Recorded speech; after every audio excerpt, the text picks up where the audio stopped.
it's completely different. Yet it says basically the same thing, but it's completely different reading. Paul has been speaking of our state in this life, and that we should be content with food and clothing. Now he adds in a qualifying thought on this by beginning with the word, but those who desire to be rich. Now, you have to think about those words there. He has to be speaking about believers. I'm just doing this off the top of my head, and I didn't prepare for it, so I could be wrong, but I don't think he's speaking about everybody. And the reason why is because what would the world do without Jesus? What would be the point of existence other than getting rich, right? I mean, there's no other point in this world without Jesus. You might as well just enjoy every single bit of however long your life is, get rich, and, just have fun all the time, go on vacations constantly, eat anything you want, whatever, because it's going to end. So that's why,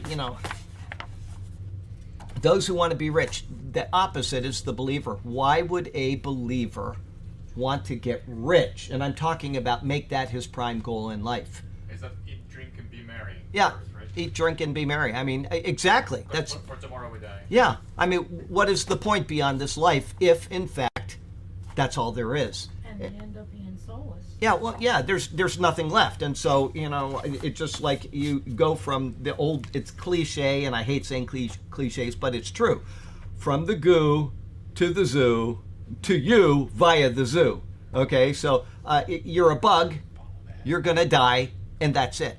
What is the point in not enjoying your life? Okay, but with Jesus, it's just the opposite. Why would you want to make the main focus of your life getting rich?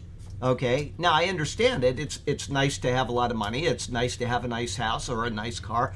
Those are things that, if the Lord blesses you with them, that's great. But if that is your main focus in life, Paul explains here. He says, now he adds in a qualifying thought to those who want to be rich. He does not say here, nor does he ever say, that it is wrong to be rich. It is the desire, not the possession, which is being noted. When one has a desire for wealth that consumes a person beyond their desiring for honoring God, then things are upturned.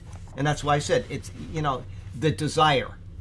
If you desire this above everything else, then I know a couple of people that are very rich. I met one of them, extremely wealthy. And he wore blue jeans and a flannel shirt the day I met him. And he was just as normal as anybody that you would ever talk to, and yet he's a Christian. So, and he just very, very normal person. I know other people that are very wealthy, and they do things for the Lord out of their hearts and without any showing, without any trumpet blowing before them, and other than maybe the car that they drive, you wouldn't know that they had any money at all. Okay. And so that is the type of person that you would say that person understands his priorities. He's got a lot of money, but he also, loves the Lord first and foremost. But when you are a person, it doesn't matter if you're poor or rich, if all you're desiring is to be rich or to make a lot of money, once again, things are upturned. The schools of asceticism took the opposite view. If you know what asceticism is, it's to renounce all worldly wealth. And suppose that if being rich brought about a conflict with one's relationship to God, then through a purposeful vow to poverty, one would be brought nearer to God. Once again, it's just the opposite. It's people not thinking things through. Okay? The Bible never teaches asceticism. It's not something that it is ever mentioned as something that is profitable. There are times where people would renounce certain things like the Nazirite vow, and there are abundant times in the Old Testament where the Lord talked about blessing his people, saying how that they would have abundance, they'd have so much abundance that they'd be throwing out the old while bringing in the new, okay? And he said that he would do that for his people. So there's nothing wrong with being wealthy, there's nothing wrong with having abundance or being able to have property or, stones in Jerusalem being like gold and silver was of no account in the days of Solomon. It's what you do with your attitude towards those things that's wrong. And I don't even think Solomon's attitude towards a lot of wealth was the main thing that was wrong with him. It was women.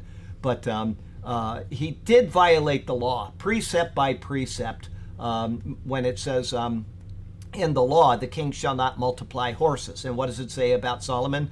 He multiplied horses. The king shouldn't be, lots of gold. I can't remember exactly the wording, but Solomon, precept by precept out of Deuteronomy, the king should not, the king should not, the king should not. And then in the book of Kings, it says Solomon did, Solomon did, Solomon did. So he was wise. He was the wisest man that ever lived, and yet he did not properly use his wisdom at times, especially in his responsibilities as king. But